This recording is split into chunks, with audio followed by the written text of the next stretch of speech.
Hello, everyone. It's Shane Kanto, your Wasteland reviewer, and welcome to the Development Hell podcast. And we're reconvening the movie club for this month's episode. And we're going to be jumping into the oldest film we have done so far, the shortest film we've done so far, and the most silent film we've done so far, which is 1916's The Matrimaniac.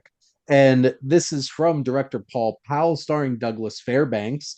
And we have Jimmy Conroy plans to marry Marna, stepdaughter of the wealthy Theodore. Never mind. I just looked at the IMDb summary for this, and it's literally like a five-paragraph essay. A young couple wants to get married. They need a minister. The young man gets off a train, and shenanigans ensues. There, bada boom, better synopsis. But we have a new member of the movie club, our buddy Griff. Griff, welcome. Thank you, Shane. So Griff is having his first time convening with the movie club. As you know, we've been doing this, been starting this movie club at the January 2021. So, we've grown over time, and we got Kevin, Vinnie, Jim, Joe, and obviously myself. And we're here to talk about this 45-minute film that you could watch on YouTube because old stuff is free. We love that. But let's go around the horn, and Griff just happens to be to the top left of me.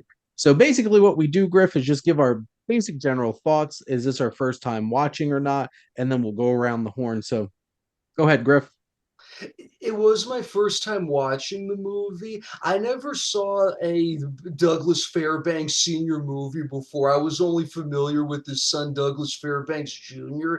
And overall, it was a pretty good silent movie. What impressed me the most about it were the scenes on the train, on the rail yard, specifically on the tracks, because it reminded me so much of Buster Keaton, especially the general, and doing the stunts like that. It amazes me how far actors were willing to go in those days. Without stuntmen. Especially without all the safety precautions we have today. They were all Tom Cruise in it. How Yeah. about you? How about you, Kevin? Yeah, I really had no preconceptions going into this. I haven't seen that many silent films in general. I really love Nosferatu, the original Nosferatu.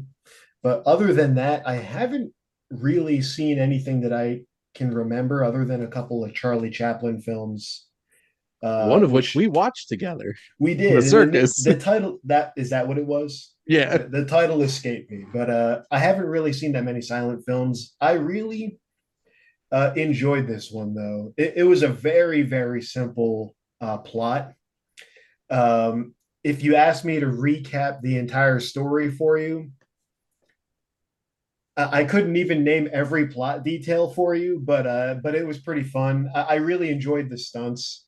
I think my favorite bit of the movie was any stunt involving, what was it, Douglas Fairbanks and the Mhm. guy who was playing the minister, the Reverend. Uh, I enjoyed seeing it. Yes, Reverend Tobias Tubbs, played by Tubbs, Fred Reverend Warren. Tubbs, yeah. It just kept calling him Tubbs. Thought that was just a nickname. Um, Go ahead, Vinny. Yeah, so this was my first time seeing the Matrimaniac. Before this one, I think like really the only other two silent movies that I've seen are were the original Nosferatu and The Artist. And yeah, I had a fun time watching this. This was my first Douglas Fairbanks movie. Going off of what Griff said, it really is impressive with what with like the stunts and practical stuff that silent movie actors were willing to do back then. Especially the scene when Douglas Fairbanks is on the train track and he like jumps out of the way of the train in the nick of time. Like, that actually had me on on the edge of my seat because it's like, oh wow, he was really willing to do that. But yeah, yeah, I don't really have that much else to say. But yeah, I enjoyed it. I thought it was a fun silent movie. How about you, Jim? First time watching, obviously. As far as silent movies go, I've been, I don't know if I saw any before I moved out here, but there's a spot in Salt Lake City called the Oregon Loft. And the guy that plays the Wurlitzer is like 90 plus years old. Like, I don't know how much longer he's got in him. But Katie has been taking me there, so I've seen quite a few there. I saw like a Rin Tin Tin movie and a couple of Buster Keaton comedies. I saw Phantom of the Opera there, which was actually really fun to see that imagined on screen for the first time. Cool. Um, so compared to the Buster Keaton movies, I guess there wasn't anything groundbreaking that like jumped out to me about the stunts. But also impressive. I agree with Griff and Vinnie that he's very acrobatic dude. Buster Keaton. I mean, sorry, Buster Keaton. Fairbanks, Douglas Fairbanks. And he, if I'm not mistaken, he would go on to be famous as like an action star, right? Pirates of Penzance was Douglas Fairbanks. A couple of the big ones they had, he was in one of the first original Robin Hood films, even before the Adventures of Robin Hood in all of its technicolor glory. He was in The Thief of Baghdad, I think is probably like his biggest film. I saw that Robin Hood one. It was kind of boring. But there was some cool stuff in it and stuff like that. Well, after that 1932 Robin Hood, I don't, you can't, I don't know. There's nothing else is going to top it, really. Yeah, I wrote down that the train stunt didn't look real to me. So that was impressive and kind of trippy. It looked like a camera trick to me. Um, and I enjoyed some of the subtitles, like when the dad, something happens early on in the film, and the girl's father, Marna's father, is upset. It just says assorted curses at the bottom of the screen. I was like, that's funny. I was invested, from then. And I think it went a little long with the plot that it had. There were some twists and turns, but like towards the end of you don't want to make a 2 hour movie or a trilogy about this plot, I think. But fun watch. Go An ahead, Joe. extended cut for this one. We don't need any more hardcore parkour. Go ahead, Joe. So I feel like I'm probably gonna be the most harsh one on this one, because I have recently been appreciating silent movies, and to me, I always imagine what it would be like back in the day where you're in a situation where you are watching something for the first time. Like to me, I would love to have been, in the audience, imagining film for the first time, seeing people do these stunts and do these cool things. And I know I feel in some ways spoiled because Charlie Chaplin and Buster Keaton are like the masters at that craft. And hearing about Douglas Fairbanks, this is my first time even hearing about him, where, much of what happens later in his filmography, I'd be really curious to see. Whereas for this one, I was a little disappointed. There's some things that worked, like I gave my letterbox review and I feel really harsh because I gave it 2.5 stars for being just right in the middle, where it's like I don't hate this, but I appreciate a lot of things about this. So it was my first time watching this too. And there does seem to be a formula for a lot of the silent movies where you have a basic plot, and whether or not you're like Buster Keaton or you do a lot of these, you do some slapstick, but you do some stunts that are like really mind-blowing. Even as a modern day film goer, you're just like, they did that. They had no cuts. They had limited amounts of film to do these things. And for me, it was the one at the ending where he's walking on telephone lines because I believe for a fact that he's 30 feet up in the air doing that because that's what acrobats do. And here we are in a situation where they probably had limited cuts. That was probably the only time he did that. And it really reminded me of Safety Last, which is my personal favorite silent movie. Just the iconic image of the man hanging off of, Harold Lloyd hanging off Yeah. of the clock. It really brought me back to that where it's like, oh, this is what makes this to me, this is what makes it really cool. The train, I feel like I feel spoiled because that's still very impressive. But the general, I feel like kind of like, despite its, Southern, complications to modern day, um, I feel like that kind of takes away the joy from that. But that's a spoiled thing because that's hard to really compare that and say that because it did better. That's just a personal thing. So, with that said, I think it's not. I don't feel like I wasted any time I appreciate watching this because I appreciate watching this craft and seeing what people had to do back in the day, and that's what I really took away from it. Yeah, they didn't eat an actual train into a ravine in this movie. Um, Wild. And that is the important thing to remember. There weren't computer generated effects back then. They all had to do this stuff, which is wild. But I have watched a lot of silent films at this point and a lot of early cinema, especially with my one podcast. I've watched at least 25 films from the year 1900 through 1915. So like there's a lot. Um and this is very interesting in context because not even Charlie Chaplin was making films like this at this point because he was still making one reel pictures that were only like 20 minutes. So like in 1916, this was a two reel pretty big deal kind of film. But this if you take a step back and think about what's the plot here, what's the story here, it's extremely simple. It's a young man and a young woman will get married. Dad's not happy because, of course, not. And crap, they don't have a minister. And then it's all a whole bunch of shenanigans, which we generally talk about the whole film and the oil films on here. And like when they got married over the telephone, why did they just do that in the first place? Mm. Which is kind of wild in terms of like obviously the joke of it all, where it's just like they did all of this and they wind up getting married over the telephone, which is wild to me. Not legal, but it's a movie.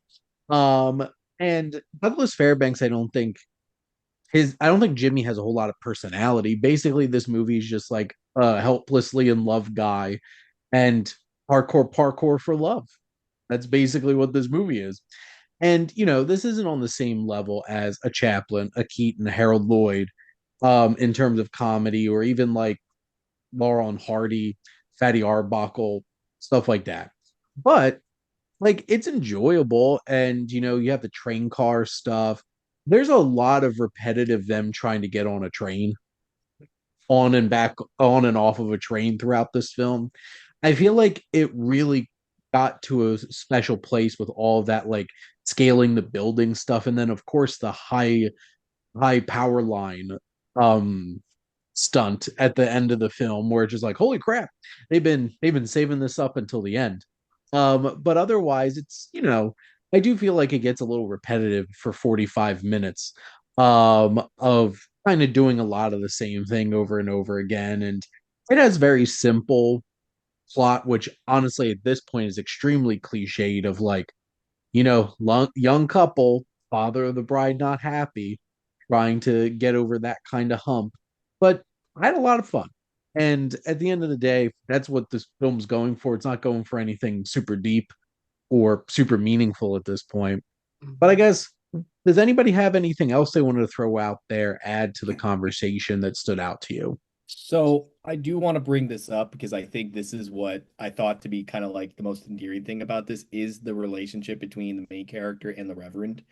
Mhm. Because this guy I felt like was the rickety cricket of the movie where he's just taking all these blows and he's just like constantly like you see him when he's being introduced, it looks like he's this sickly man, and they just keep pushing how much crap they're putting this guy through. And in some ways, I appreciate that aspect of the comedy. And one thing that I feel like I thought about, as opposed to my initial letterbox where I came out fresh, where I was like, they really didn't have enough title cards to explain what certain characters are saying in certain scenes that I feel like the movie could have benefited from. Because again, it's hard to tell. I love pantomime and I love when you're left to assume, but for a lot of the title cards or a lot of things they decided to bring up were gags or they were visual gags. Like you literally have a title card for the guy cutting the tires to go, "Tss," like to me, I just think I think that had to have been like an intentional joke in a way, or even the IOUs I thought was kind of cute. Oh That yeah. was the funniest gag in the movie of like every time this poor reverend gets crapped on and hurt more and more, that IOU keeps getting bigger. Yeah, It's I, just I like I love that detail. just like it started like $10, this dollars, 100. It's like It's we're gonna take the care joke of from your the problems. Dumb and Dumber. Yeah. Then I think like at one point Douglas Fairbanks' character is like, "Oh, have an IOU on me," Yeah, something like that. That's gonna be worth a lot in the future. I like the part where they're both dangling underneath the train, and he's writing in the Oh check. yeah, Yeah, they had that whole like raft under there where Yeah, they're just like chilling there. It's just like, well, if we can't get on the train, we're gonna get under the train and keep on rolling with it. I feel like the film probably like at the end of the day, none of these characters have a ton of characterization or depth. I feel like you probably could have done something a little bit more with the father in terms of shenanigans. I feel like they kind of played that pretty great in terms of that. It would have been funny seeing him getting into like increasingly more complex roadblocks on his end of things and stuff like that. But for a simple 45-minute film, I think they had a pretty decent amount of stunts and stuff like that. I It makes me want to see more Douglas Fairbanks to see like obviously he's an iconic figure in early cinema. He obviously had to have some personality elsewhere because like Jimmy's very much like a vanilla character of just like personality wise not there. It's Fairbanks doing all the stunts and stuff like that that really stand out. And these kinds of films are extremely influential. Like even if it's not something that like I wouldn't necessarily recommend this to like a friend of mine to watch a movie for just entertainment in 2025. I'd probably choose a Chaplin or Buster Keaton or something like that. But it has its merits. Griff, Kevin, and I had a fun time watching this. Yeah. yeah, I would agree. I would say though, like Joe was saying earlier, I was trying to put myself in the shoes of somebody from 1916. Like back then, you know, Charlie Chaplin is a legend, but in 1916, how many people would have even seen a movie? To go see something like this would kind of be like seeing like Transformers or something in 2007. It's a Mm. pure action movie, I guess, in the purest sense. There's, like you said, like we've all said, barely a plot, but it's all about the antics. Yeah. And a lot of people are, back then are probably seeing a movie for the very first time.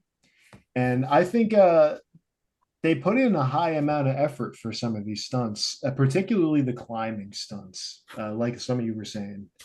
Uh, a lot of people are dangling 30 feet in the air in this movie. Yeah. No wires, no nothing. They're just walking and they're doing this without it.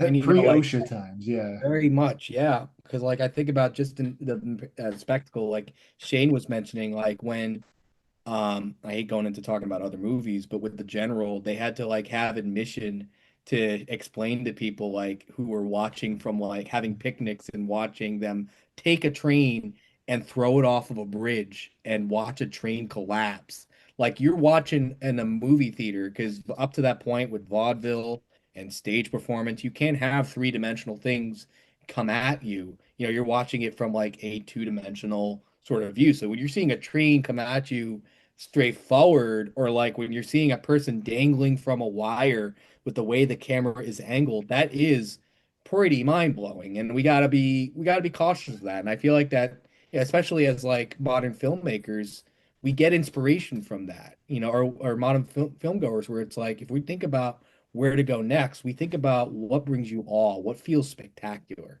right? And going to that same sense of spectacle and putting yourself in that situation does often help with that sort of inspiration and creativity. Yeah, and I think an important piece to just give some context too, because like this is only 1916. there's very few filmmakers that are really revolutionizing at this time. Like one of the Mhm. big ones with like obviously there's a lot of loaded extra elements to D.W. Griffith's films from 14, 15, 16, but like he was one of the biggest inventors in terms of what they were doing in terms of cinema. And just a side recommendation, nothing like this in tone or anything, but I think it was from 1911.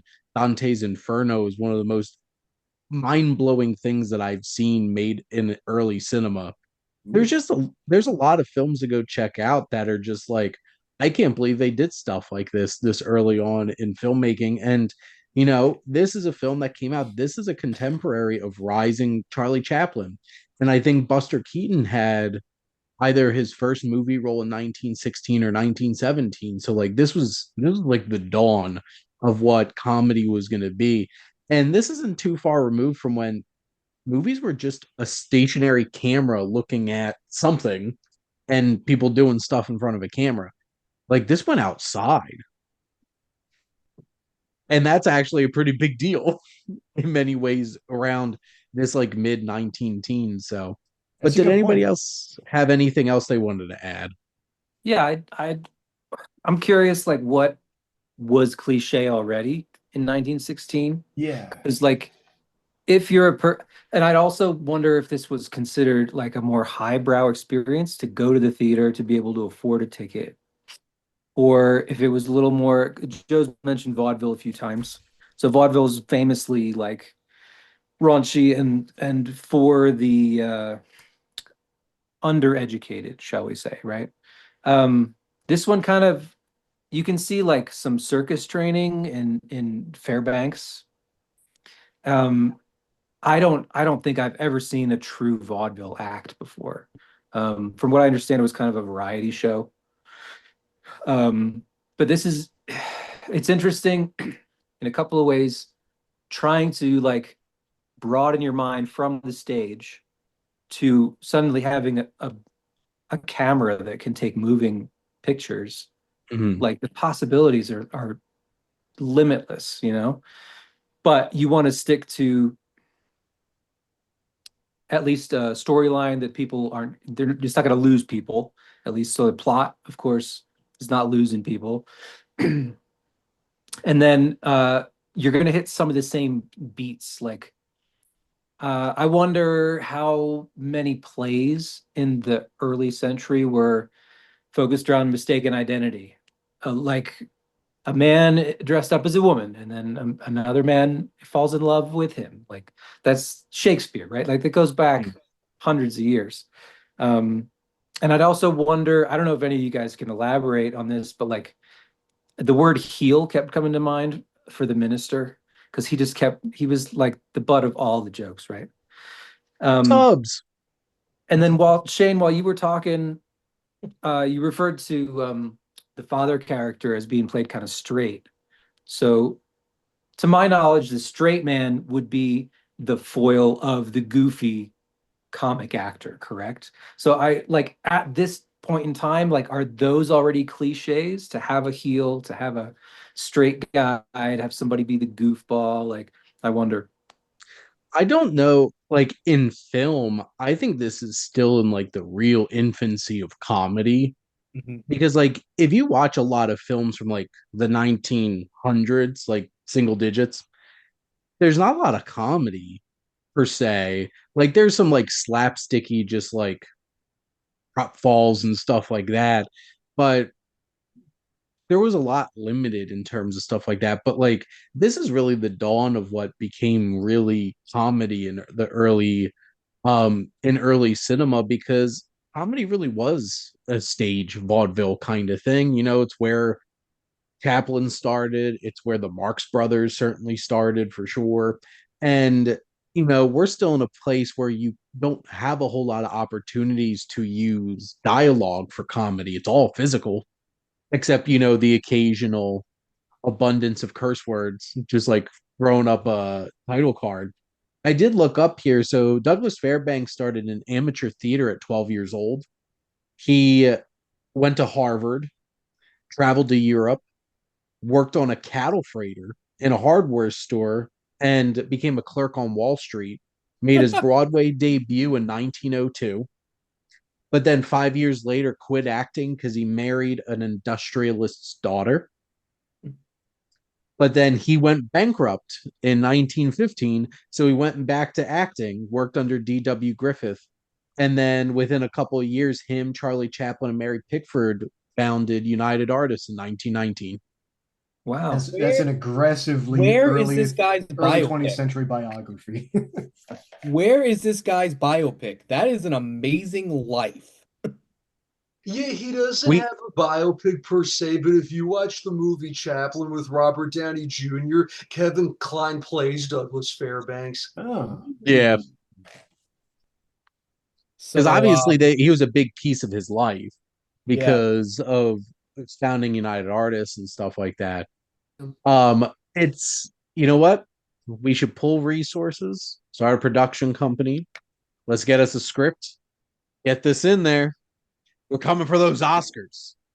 who's We going need to to do the just go to the train bank and stunt? take out a huge loan for it first. We're gonna cast Timothy Chalamet because he's in everything. He's We should just go to Oscar. Shark Tank and be like, listen, investors, we're trying to make a really big movie and we need your support. We make What it do you very think, Mark? old school.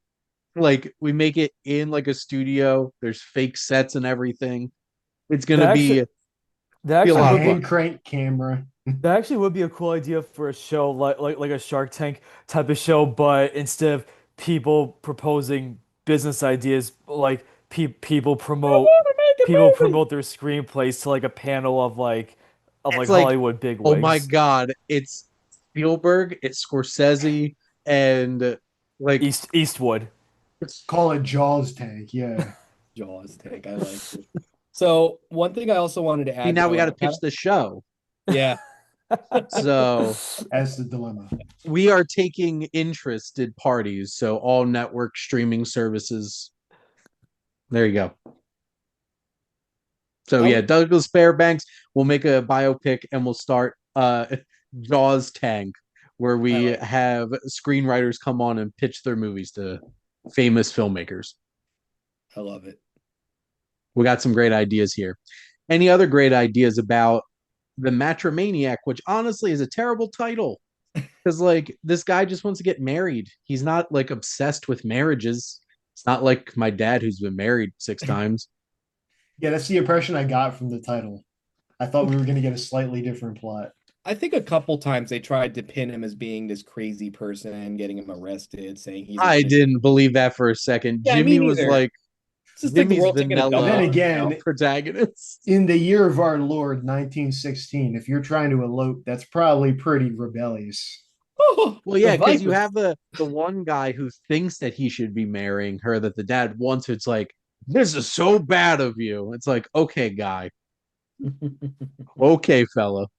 Um, So one thing I also wanted to add too, because Jim, you mentioned something really interesting about cliches at the time. I remember reading years ago in Italy when they were doing stage performances where they came up with the tropes of comedy when it comes to like the three man that you kind of see with the Three Stooges or Mickey, Donald, and Goofy for certain, where you've got the straight man, you got the lunatic, and then you got the short fuse, as being something that was established like in the 1700s. So like I do believe that, like you're saying, that there are these tropes that were established, but because film is in its infancy, that's why I feel bad criticizing this movie. In hindsight, it makes sense, but back in the day, this is groundbreaking. It really is groundbreaking. And talking about that really makes me appreciate that.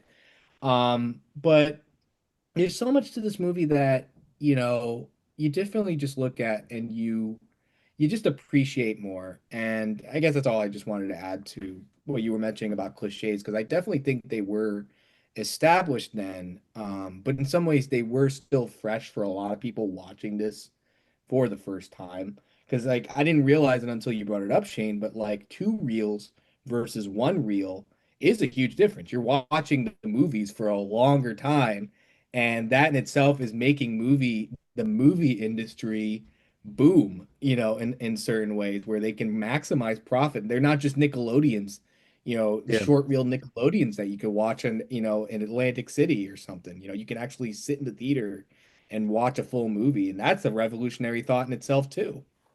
Well, and at this particular time, we did already have Birth of a Nation, Intolerance, stuff like that, which were like Longer movie. hours long films. And the Italian film industry, which is very interesting, was one of the biggest booming ones in the early 19 teens. They already had feature length films, and the first feature length film that many see on record is from Australia, and it's about the James Gang. But most of the film is lost, so you can't really watch it. But that's from like 1904. Wow. So people were experimenting as far back as that. If you want to hear all of these Huh. crazy thoughts that I have about early cinema, you could check out the Cinematic Wasteland. Shameless plugs all around. Love that plug. The way you slipped that right in. You're like, hold on, gotta advertise, gotta I do have it. too many podcasts not to be able to do that, Joe. Please, that's So, awesome, man. but I guess any final thoughts on the Matrimaniac? I enjoyed the use of telephones in the movie. Where they got married over. In the end, we're just like, well, we're not going to be able to make this work. I did want to touch back on that. I know that was a weird plot point for you, Shane, but also it was 1916. How many people were that familiar with telephones? I just would assume that you can't legally get married over a telephone. Yeah, You maybe. can't even. is talking to me. It's my So I took it as a Hail Mary from the main character that Well, I happened think on from that phone. a thematic and narrative standpoint in the Yeah. film, it was like, oh, what an interesting little twist. But in actuality, you can't even do like half the stuff you want to online in 2025 working with the government. So there's no way in hell they were going to certify marriage over a phone in 1916. Or maybe they did before we all got so uptight and red tape ruined everything. Um, No, you're probably like right. film, at this point, nobody gave a crap about what people were putting in movies because movies were not high art at this point. Nobody cared. And then soon Banks would be like, but there's money and then people started caring, which is also why so many women and black artists were actually involved in early cinema because people didn't care, and then the banks took over and they're like, a woman making a movie. And now we're here in 2025. It's But funny you say that too, because there's a character that I'm pretty sure was not white near the end of the movie, that looked Hispanic near the end of the film. And that is huge if we're talking about representation or we're talking about diversity, because you're right. Even the film industry at that time, like people were saying, "Oh, it's a Jewish run meeting." It's no, it's because of all the industries that you could break into. This is new grounds that a lot of immigrants and people of backgrounds that couldn't strive in certain areas, is that this is where that came, and that's a huge thing. to quote What is that during the Red marriage scene? Yeah, it was during the marriage near the end of the movie. Mhm. I guess when the last IOU came in. Huh, It was at the very end. and just to quote that's interesting. Red Letter Media, it broke ground. It broke new ground. So, but yeah, it was very interesting because they're based off of like all my research that I've done for my podcast. There was actual films with whole black casts and black directors in the 19 teens. Hmm. So, before money gets involved and big, powerful people get involved, they were doing all kinds of stuff with movies back then. And this is like 15 years even before the Hays Code came out. So things were wild. Wild So, And West days of cinema, yeah. and it did That's allow 20 fascinating. years later for like Louis Armstrong and Cab Calloway to show up in Fleischer cartoons, with one of them being my favorite, where you see Louis Armstrong appear in the air like a giant Pac-Man head chasing after Coco the Clown, and he's just singing, but he's like looking like he's ready to chomp them up. I'll send it to you guys later. It's Yeah. pretty funny. early cinema was wild. Super wild. Almost as wild and crazy as this Matrimaniac, or at least that's what the title of the movie tells you. But this was a fun conversation for our first ever short film technically. This is once you get up to 45 minutes, that starts to be where like that line kind of is. But films make win short film awards for 45-minute runtime, so we're gonna count it. But next month, we actually know what we're gonna do because we're recording past the first of the month, and we're gonna be talking about Lady Snowblood. Have you seen Kill Bill? Yeah, it's Lady Snowblood. So you're going to be interested to check out our discussion. But coming from Griff, from Kevin, from Vinny, from Jim, from Joe, and Shane, thank you as always for tuning in and supporting the Development Hell podcast.